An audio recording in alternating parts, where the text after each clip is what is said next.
สำนักงานจัดหางานจังหวัดแพร่เป็นหน่วยงานหลักที่ให้บริการจัดหางานแก่ประชาชนทุกกลุ่มเป้าหมายรวมถึงการควบคุมการทำงานของคนต่างด้าวซึ่งปัจจุบันได้นำระบบ e-work permit เข้ามาอำนวยความสะดวกในการให้บริการแก่นายจ้างสถานประกอบการและแรงงานต่างด้าวในกระบวนการการรับคำขอการแจ้งการทำงานของคนต่างด้าวและการผลิตใบอนุญาตการทำงานทั้งนี้สามารถรับชมวิดีทัศน์การให้บริการผ่านระบบ e-work permit ได้ที่เพจ Facebook สำนักงานจัดหางานจังหวัดแพร่หรือสอบถามรายละเอียดเพิ่มเติมผ่านแอปพลิเคชัน LINE Official @435DEAQA หมายเลขโทรศัพท์ 0545117721 หรือ 0545118807 และสายด่วนกรมการจัดหางาน 1506 กด 2 สำนักงานจัดหางานจังหวัดแพร่มุ่งให้นายจ้างและแรงงานต่างด้าวได้รับการคุ้มครองตามกฎหมายอย่างเป็นธรรม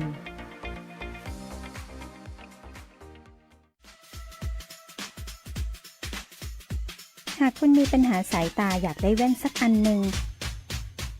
ไว้ตอบแชทตอบไลน์งานด่วนใส่ขับรถไปทำงานไปท่องเที่ยวดูแผนที่ปักหมุดหาจุดหมายปลายทางหรือต้องการใช้เลนโปรเกรสซีฟไว้มองไกลมองกระจกซ้ายกระจกขวา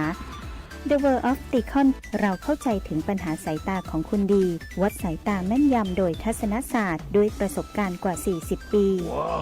The World of Opticon ช่วยคุณได้ตัวแทนจำหน่ายแว่นตานาฬิกาพร้อมบริการหลังการขายมาเลยที่ The World of Opticon มุมแยกกาดน้ำทองถนนภูเก็ตตำบลนาจักอำเภอเมืองแพร่จังหวัดแพร่โทร0819520545เทศกาลเดินทางจะใกล้หรือไกลความอุ่นใจต้องมาก่อนขึ้นเครื่องลงเรือเดินทางไกลบาดเจ็บกระเป๋าหายบัดต้องวันใจเพราะมีประกันภัยคุ้มครองสบายใจได้ทุกทริปแค่3ชอติดใจสำหรับคุณเช็คชัดชัวร์เช็คกรมธรรม์ประกันภัยการเดินทางให้พร้อมชัดเจนกับเงื่อนไขกรมธรรม์และความคุ้มครองชัวร์ได้เลยหากมีกรมธรรม์ประกันอุบัติเหตุการเดินทางที่พร้อมบริการฉุกเฉิน24ชั่วโมงชัดทุกเช็คชัวร์ทุกทริปสายด่วนคปภ1186คปภคุ้มครองผู้ทำประกันภัยคุ้มครองคุณ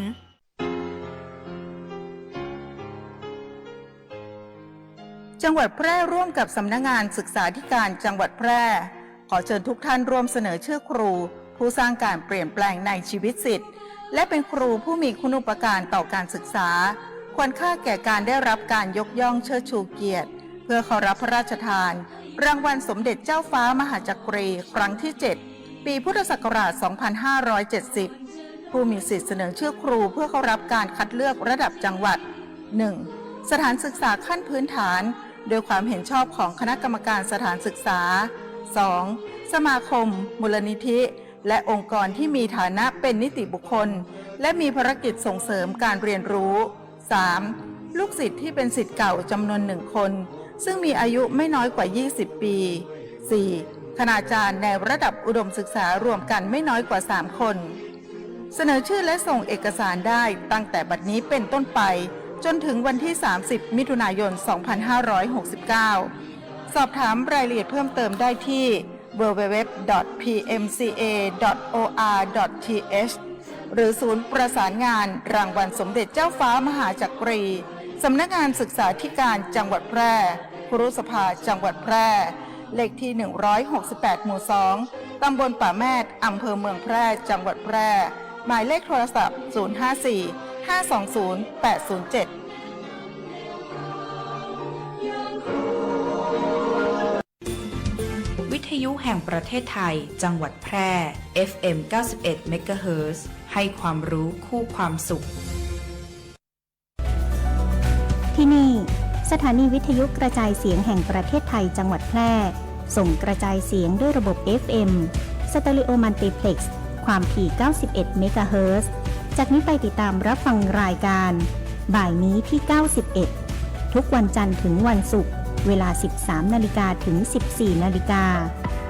ช่วงทันสถานการณ์น้ำกับชลประทานฝ่ายแม่ยม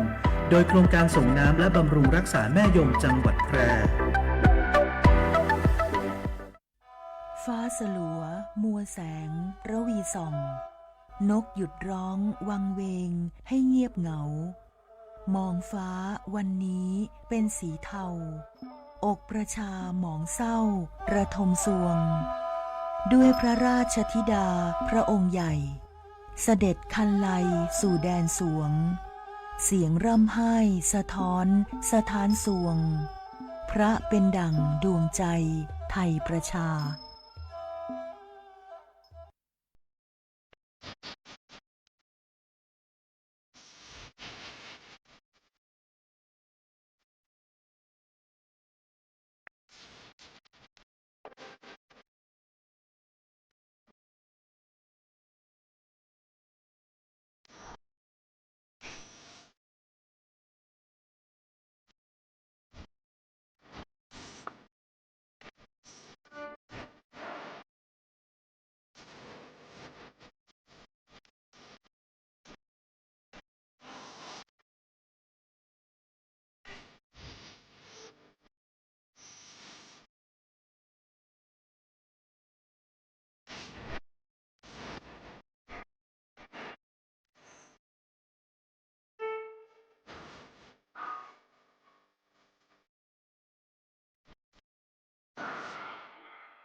สวัสดีค่ะคุณผู้ฟังขอต้อนรับคุณผู้ฟังทุกท่านเข้าสู่ช่วงของรายการบ่ายนี้ที่91นะคะในช่วงทันสถานการณ์น้ำกับชลประทานฝ่ายแม่ยมนะคะวันนี้เจอกันวันพฤหัสบดีนะคะที่2กรกฎาคมพุทธศักราช2569ค่ะอยู่ด้วยกัน1ชั่วโมงตรงนี้นะคะข้อมูลข่าวสารที่เป็นประโยชน์นะคะกับโครงการส่งน้ำบำรุงรักษาแม่ยมจังหวัดแพร่ก็มีประชาสัมพันธ์ให้กับคุณผู้ฟังได้ติดตามรับทราบ รับฟังนะคะทักทายแฟนรายการที่ติดตามผ่านทางหน้าปัดวิทยุ FM 91 MHz วิทยุออนไลน์รวมไปถึงหน้าเพจ Facebook Live กันด้วยนะคะสำหรับเมื่อวานนี้นะคะนายชัยวัฒน์กำทองผู้อำนวยการโครงการส่งน้ำบำรุงรักษาแม่ยมจังหวัดแพร่พร้อมกับนายธีรนาคฉ่ำหัวหน้าฝ่ายจัดสรรน้ำและปรับปรุงระบบชลประทานก็ได้เข้าร่วมประชุมคณะอนุกรรมการบริหารจัดการน้ำลุ่มน้ำยมครั้งที่1ของปี 2569 นะคะในการรับทราบสถานการณ์น้ำมาตรการรับมือฤดูฝนของปี 2569 พร้อมกับพิจารณาเกณฑ์ของการบริหารจัดการพื้นที่ลุ่มต่ำนะคะฝายแม่ยมโครงข่ายแม่น้ำยมแม่น้ำน่านนะคะแล้วก็มีการ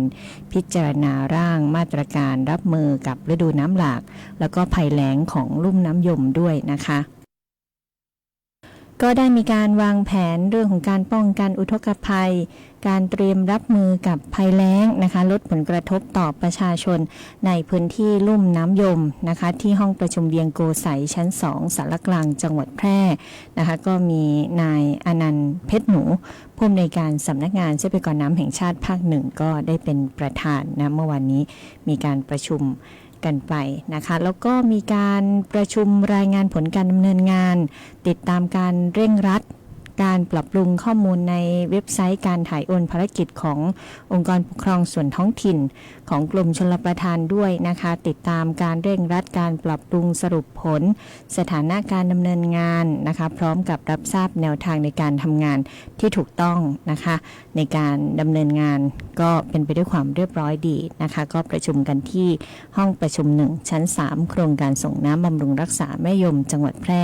ที่ตำบลนาจักอำเภอเมืองแพร่จังหวัดแพร่ค่ะนอกจากนี้นะคะทางฝ่ายส่งน้ำบำรุงรักษาพื้นที่ต่างๆนะคะก็มีการดำเนินงานนะคะขุดลอกแล้วก็กำจัดวัชพืชที่กีดขวางทางน้ำเพื่อรองรับมาตรการรับมือกับฤดูฝนในปี 2569 นะให้ทางน้ำเนี่ยสามารถไหลผ่านได้อย่างสะดวกนะคะในทุกพื้นที่ของจังหวัดแพร่เนาะเพราะว่าในช่วงของฤดูฝนนะคะก็เดี๋ยวก็จะมีเรื่องของฝนตกหนักนะคะแล้วก็การระบายน้ำผ่านทางฝายต่างๆนะคะก็จะได้ไม่กีดขวางนะคะเศษวัชพืชต่างๆหรือว่า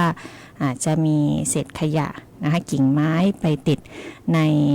ลำเหมืองนะคะในฝายอย่างนี้นะคะก็ช่วยกันทุกพื้นที่ของจังหวัดแพร่นะคะก็เป็นการดำเนินงานในช่วงของสัปดาห์ที่ผ่านมานะคะทุกพื้นที่ก็ดำเนินงานกันอย่างเต็มที่นะคะรองรับมาตรการรับมือฤดูฝนในปี 2569 นี้ค่ะสำหรับในส่วนของกรมอุตุนิยมวิทยานะคะก็ได้แจ้งเตือนประกาศนะเป็นฉบับที่12นะคะในช่วงวันที่2ถึง3กรกฎาคมนี้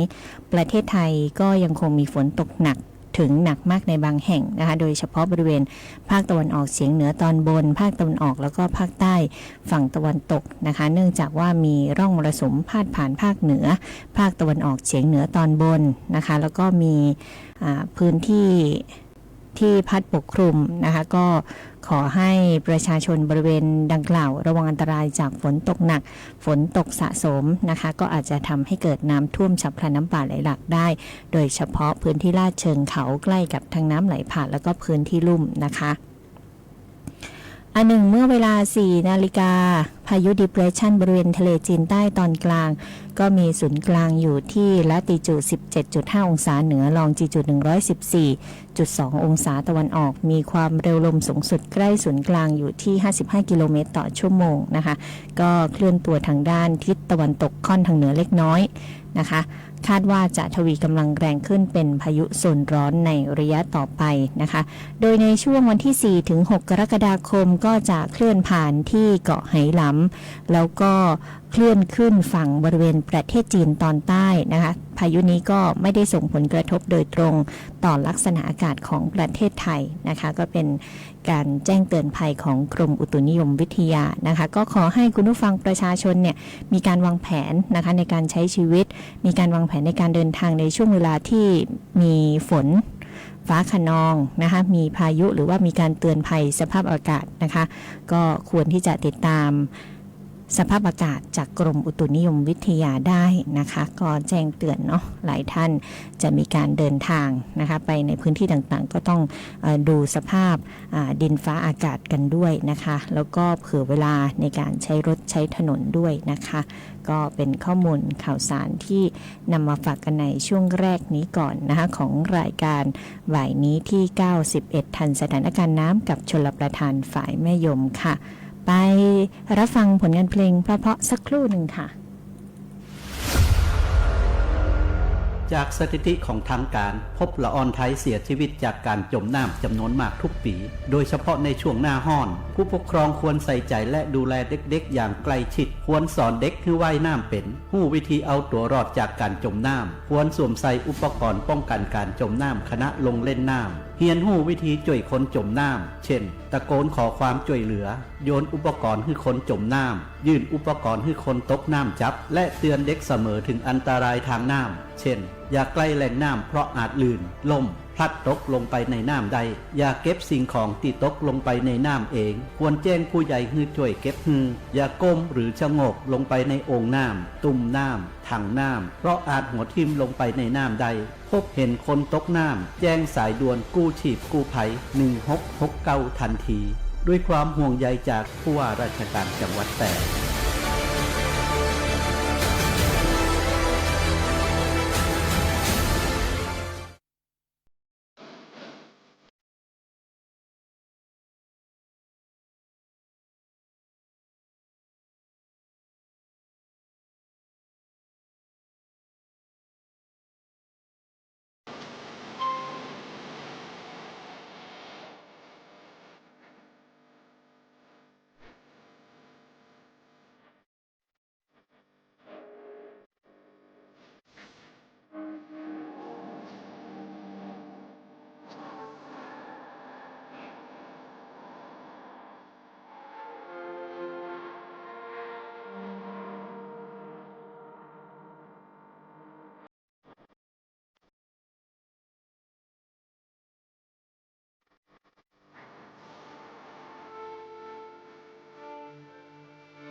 ศูนย์บริหารจัดการน้ำจังหวัดแพร่มีหน้าที่ในการบริหารจัดการน้ำในจังหวัดแพร่โดยมีเป้าหมายเพื่อให้มีแหล่งน้ำใช้อย่างเพียงพอ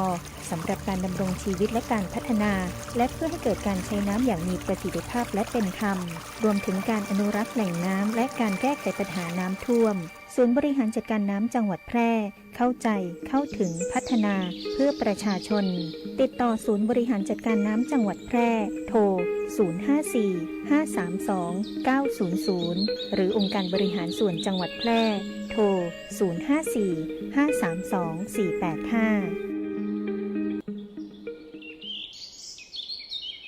ปัจจุบันการเคลื่อนย้ายแรงงานระหว่างประเทศของไทยเริ่มเปลี่ยนแปลงโดยเฉพาะอย่างยิ่งการเคลื่อนย้ายแรงงานจากประเทศเพื่อนบ้านได้แก่เมียนมาลาวและเวียดนามโครงสร้างของประชากรที่เปลี่ยนแปลงไปสู่สังคมสูงอายุจึงมีความจำเป็นที่ต้องนำแรงงานต่างด้าวมาทดแทนกำลังแรงงานไทยที่ยังไม่เพียงพอในหลายกิจการสำนักงานจัดหางานจังหวัดแพร่เป็นหน่วยงานหลักที่ให้บริการจัดหางานแก่ประชาชนทุกกลุ่มเป้าหมายรวมถึงการควบคุมการทำงานของคนต่างด้าวซึ่งปัจจุบันได้นำระบบ e-work permit เข้ามาอำนวยความสะดวกในการให้บริการแก่นายจ้างสถานประกอบการและแรงงานต่างด้าวในกระบวนการการรับคำขอการแจ้งการทำงานของคนต่างด้าวและการผลิตใบอนุญาตการทำงานทั้งนี้สามารถรับชมวิดีทัศน์การให้บริการผ่านระบบ e-work permit ได้ที่เพจ Facebook สำนักงานจัดหางานจังหวัดแพร่หรือสอบถามรายละเอียดเพิ่มเติมผ่านแอปพลิเคชัน LINE Official S435DEAQA หมายเลขโทรศัพท์ 054-511-721 หรือ 054-511-807 และสายด่วนกรมการจัดหางาน 1506 กด 2 สำนักงานจัดหางานจังหวัดแพร่มุ่งให้นายจ้างและแรงงานต่างด้าวได้รับการคุ้มครองตามกฎหมายอย่างเป็นธรรม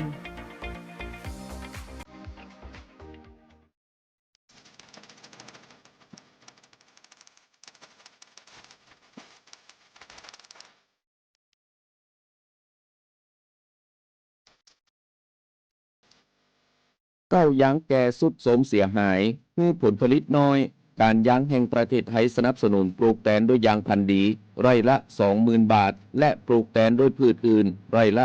12,000 บาทแค่เป็นเกษตรกรตีขึ้นทะเบียนกับกยท.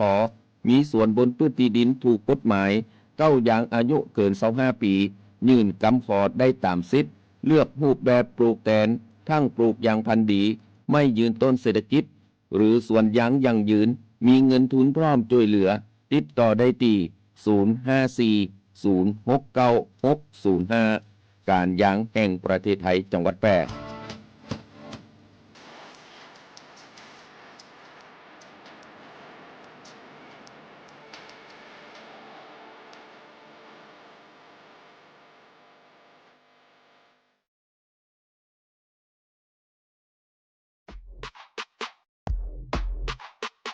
เยาวชนคือพลังสำคัญของชาติและเป็นกำลังสำคัญในการสืบสานความมั่นคงของชาติในอนาคตสถาบันพระมหากษัตริย์คือหนึ่งในสถาบันหลักที่อยู่คู่คนไทยมาอย่างยาวนานเป็นศูนย์รวมจิตใจและเป็นแบบอย่างแห่งการทำความดีเพื่อประชาชนการแสดงออกถึงความจงรักภักดีสามารถทำได้ง่ายๆในชีวิตประจำวันเช่นการเป็นคนดีเคารพกติกาสังคมช่วยเหลือผู้อื่นและทำประโยชน์เพื่อส่วนรวมเยาวชนที่มีความรู้ความเข้าใจอย่างถูกต้องจะสามารถส่งต่อคุณค่าที่ดีงามและร่วมกันรักษาความเป็นไทยให้คงอยู่สืบไปขอเชิญชวนเยาวชนไทยทุกคนร่วมกันเรียนรู้ประวัติศาสตร์ชาติไทยสำนึกในพระมหากรุณาธิคุณและร่วมกันทำรงไว้ซึ่งชาติศาสนาพระมหากษัตริย์สำนักงานประชาสัมพันธ์ที่ 3 กรมประชาสัมพันธ์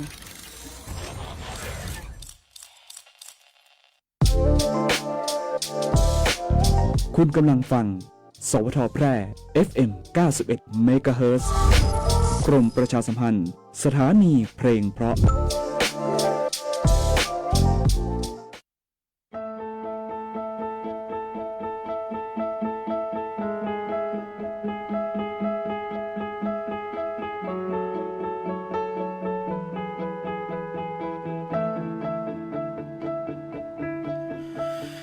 ดาวบนฟ้านับร้อยพัน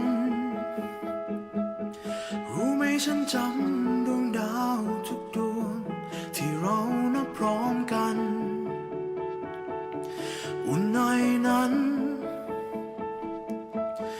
จากตะวันแสนไกลอาจอยู่ไม่นานเท่าความอบอุ่นที่เธอซบตรงไหลมีดอกไม้บานที่ปลายของรุ้งนั้น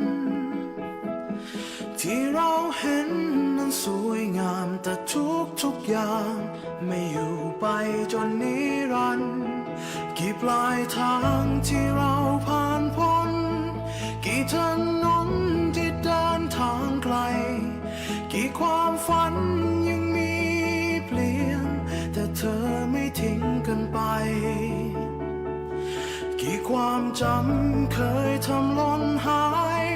กี่ใบไม้ร่วงโรยบนทาง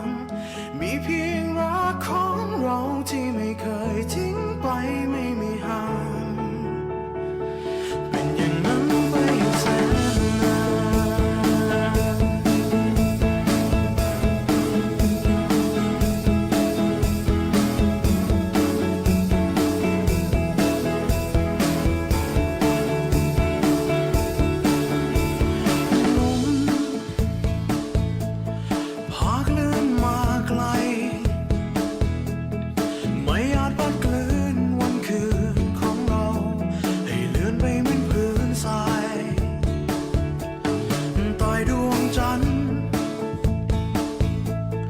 กลางท้องฟ้าดาวพรายดังบนโลกนี้มีเพียงสองเราเท่านั้นที่ครอบครองได้จะมีฟ้าครามยามเมื่อรุ่งสางจะกอดเธอจนสว่างและทุกอย่างจะอยู่ไปจนนิรันดร์กี่ปลายทางที่เราผ่านพ้นกี่ถนนที่เดินทางไกลกี่ความฝันยังมีเปลี่ยนแต่เธอไม่ทิ้งกันไปกี่ความจำเคยทำหล่นหายกี่ใบไม้ร่วงโรยบนทางมีเพียงรักของเราที่ไม่เคยทิ้งไปไม่มีห่างเป็นอย่างนั้นไปแสนนานผ่านพ้นกี่ถนนที่เดินทางไกลกี่ความฝันยังมีเปลี่ยนแต่เธอไม่ทิ้งกันไปกี่ความจำเคยทำหล่นหายกี่ใบไม้ร่วงโรยบนทางมีเพียงรักของเราที่ไม่เคยทิ้งไปไม่มีห่างเป็นอย่างนั้นไปแสนนาน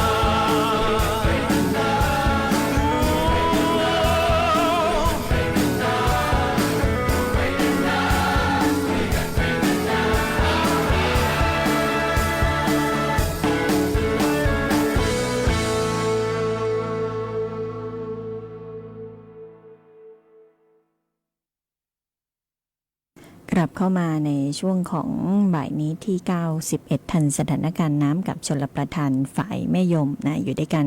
ผลงานเพลงเพราะๆนะคะที่มอบให้คุณผู้ฟังแล้วก็ข้อมูลข่าวสารที่ประชาสัมพันธ์ให้ได้รับทราบนะคะคุณผู้ฟังคะทางกรมชลประทานนะคะก็ได้เปิดเผยว่าจากการติดตามข้อมูลสภาพอากาศนะคะก็พบว่าประเทศไทยของเราก็มีแนวโน้มการเข้าสู่สภาวะเอลนีโญนะที่กำลังอ่อนนะคะ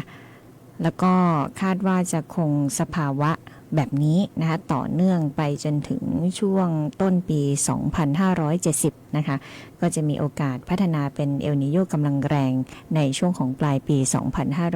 2569 ก็อาจจะทำให้มีปริมาณฝนใกล้เคียงหรือว่าต่ำกว่าคาดปกตินะคะจึงได้สั่งการให้ทางกรมชลประทานติดตามสถานการณ์น้ำฝน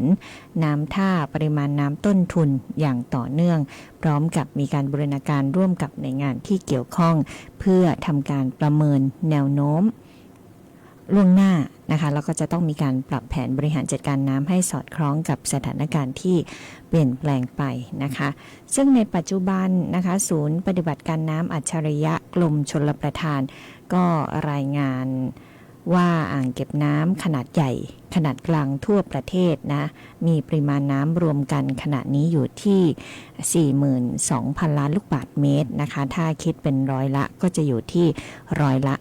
55นะคะของความจุของอ่างรวมกันทั้งหมดนะคะก็ยังสามารถรองรับน้ำได้อีก 34,600 ล้านลูกบาศก์เมตรขณะที่เขื่อนหลัก4แห่งในลุ่มน้ำเจ้าพระยานะคะก็คือเขื่อนภูมิพลเขื่อนสิริกิติ์เขื่อนแควน้อยบำรุงแดนเขื่อนป่าสักชลสิทธิ์ก็จะมีปริมาณน้ำรวมกันอยู่ที่ 12,663 ล้านลูกบาศก์เมตรนะคะหรือคิดเป็นร้อยละอยู่ที่ร้อยละ51ของความจุของอ่างรวมกันนะคะก็ถือว่ายังอยู่ในเกณฑ์ที่สามารถบริหารจัดการน้ำได้นะคะแล้วก็คาดการณ์ว่าในต้นฤดูแล้งของปี 69 ถึงปี 70 นะคะก็จะมีปริมาณน้ำต้นทุนที่เพียงพอต่อการสนับสนุนการใช้น้ำในทุกภาคส่วนนะคะก็ได้กำชับให้กรมชลประทานนะคะดำเนินการตามมาตรการบริหารจัดการน้ำในฤดูฝนของปี 2569 อย่างเข้มข้นนะคะก็จะต้องยึดหลักต้นกักกลางหน่วงปลายระบายนะคะเป็นการเพิ่มประสิทธิภาพการบริหารจัดการน้ำทั้งระบบควบคู่ไปกับการทบทวนแผนการบริหารจัดการน้ำในอ่างเก็บน้ำให้มีความยืดหยุ่นมากขึ้นเพื่อเก็บกักในช่วงฤดูฝนให้ได้มากที่สุดนะคะสำหรับการใช้เป็นน้ำต้นทุนรองรับฤดูแล้งในปีหน้าด้วยนะคะแล้วก็ทางกรมชลประทานจะเร่งสร้างการรับรู้สถานการณ์น้ำแนวโน้มสภาพอากาศให้กับเกษตรกรกลุ่มผู้ใช้น้ำแล้วก็หน่วยงานในพื้นที่อย่างต่อเนื่องนะคะก็อยากจะรณรงค์การใช้น้ำอย่างรู้คุณค่าตามหลัก 3R ด้วยนะคะตลอดจนส่งเสริมการปลูกพืชใช้น้ำน้อยแล้วก็ปรับแผนปลูกพืชให้สอดคล้องกับปริมาณน้ำต้นทุนนะคะก็ขอให้ทุกหน่วยงานเนี่ยติดตามสถานการณ์น้ำสภาพอากาศอย่างใกล้ชิดบูรณาการการทำงานร่วมกันในทุกภาคส่วนด้วยนะคะก็เป็นข้อมูลจากกรมชลประทานนะคะสำหรับในช่วงนี้เนาะก็ยังคงมีฝนตกในหลายพื้นที่นะคะคุณฟังอย่างเมื่อวานนี้เนาะก็มีฝนสะสม24ชั่วโมงเยอะที่สุดนะคะอันดับหนึ่งอยู่ที่ตำบลแม่นางขาวอำเภอคุระบุรีจังหวัดพังงานะคะมีฝนอยู่170มิลลิเมตรนะคะแล้วก็ลำดับ2นะคะตำบลริมโขงอำเภอเชียงของจังหวัดเชียงรายมีฝนอยู่ที่166มิลลิเมตรนะคะแล้วก็อันดับที่3ตำบลบางวันอำเภอคุระบุรีจังหวัดพังงานะคะก็จะอยู่ที่161.5มิลลิเมตรนะคะเมื่อวานนี้เนาะมีฝนค่อนข้างเยอะนะคะก็จะมีการจัดลำดับนะคะใน24ชั่วโมงสำหรับการรายงานสถานการณ์น้ำนะคะของกรมชลประทานเนาะก็ได้เอามาฝากคุณผู้ฟังประชาชนทุกท่านนะคะยังไงก็ตามนะคะก็จะต้องแจ้งว่าขอความร่วมมือให้ใช้น้ำอย่างรู้คุณค่านะคะใช้น้ำให้เป็นประโยชน์นะคะเพื่อจะได้มีน้ำใช้ตลอดฤดูกาลนะแล้วก็ในช่วงนี้นะทางกรมชลประทานนะคะทั่วประเทศเนาะก็มีการเคลียร์ทางในที่นี้ก็คือ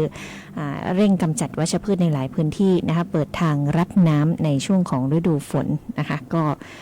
ดำเนินการทุกพื้นที่ทั่วประเทศนะคะจะได้ไม่กีดขวางทางน้ำนะคะก็ฝากคุณผู้ฟังเกษตรกรด้วยนะคะหากว่าจะใช้น้ำนะคะก็ต้องคำนวณนะคะเรื่องของการปลูกพืชควรปลูกพืชที่ใช้น้ำน้อยนะคะเพื่อจะได้เก็บกักน้ำไว้ใช้ตลอดฤดูกาลนะคะแล้วก็โครงการส่งน้ำบำรุงรักษาแม่ยมนะคะก็เริ่มส่งน้ำเพื่อการปลูกพืชฤดูฝนปี 2569 ตั้งแต่ 30 มิถุนายนจะส่งน้ำไปจนถึง 30 พฤศจิกายน 2569 นะคะก็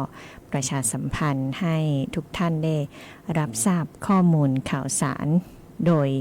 ท ทั่วกันนะคะก็จะต้องเอาข้อมูลข่าวสารต่างๆเนี่ยมาบอกมาประชาสัมพันธ์กันอยู่นะคะเพื่อพี่น้องประชาชนจะได้รับทราบสถานการณ์ความคืบหน้านะคะแล้วก็การปฏิบัติงานของโครงการส่งน้ำบำรุงรักษาแม่ยมจังหวัดแพร่แล้วก็ในเครือข่ายนะคะรวมไปถึงการติดตามสถานการณ์น้ำท่าต่างๆตอนนี้ที่ฝ่ายแม่ยมก็ยังคงอยู่ในสภาวะปกติอยู่นะคะหากว่าช่วงที่ฝนตกชุกนะคะหรือฝนตกเยอะๆเนาะอาจจะมีเรื่องของน้ำมากขึ้นตามลำดับก็จะได้นำเรียนคุณผู้ฟังให้ได้รับทราบข้อมูลข่าวสารกันต่อไปนะคะฟังผลงานเพลงเพราะๆกันต่อ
นี้ต้องขอบคุณทุกท่านที่ให้เกียรติติดตามรับฟังรายการบ่ายนี้ที่ 91 ทันสถานการณ์น้ำกับชลประทานฝ่ายแม่ยมนะคะ ก็กลับมาพบเจอกันได้ใหม่นะเป็นประจำในวันพฤหัสบดีแบบนี้นะคะ 13 นาฬิกาไปจนถึง 14 นาฬิกาโดยประมาณกับดิฉันพิรุณพรแสงสร้อยค่ะวันนี้ต้องขอนำรายการจากลาคุณผู้ฟังไปแล้วนะคะกลับมาพบกันกับทันสถานการณ์น้ำชลประทานฝ่ายแม่ยมได้ใหม่ในพฤหัสหน้านะวันนี้โชคดีมีความสุขทุกท่านส่งท้ายผลงานเพลงเพราะๆจนจบรายการนะคะแล้วก็เจอกันใหม่ครั้งต่อไปลาไปก่อนสวัสดีค่ะ